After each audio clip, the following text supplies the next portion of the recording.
Mira, aquí tengo una Suzuki Gixxer, el cual tiene un ruido en el motor, y vamos a echar a andar para ver.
Así suena.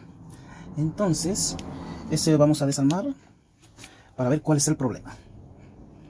Vamos a ver si es la cadenilla de distribución, vamos a ver si es las válvulas muy abiertas, vamos a ver si es desgaste del pistón, anillo, porque el dueño me dijo que él se descuidó en el aceite. Así que vamos a ver.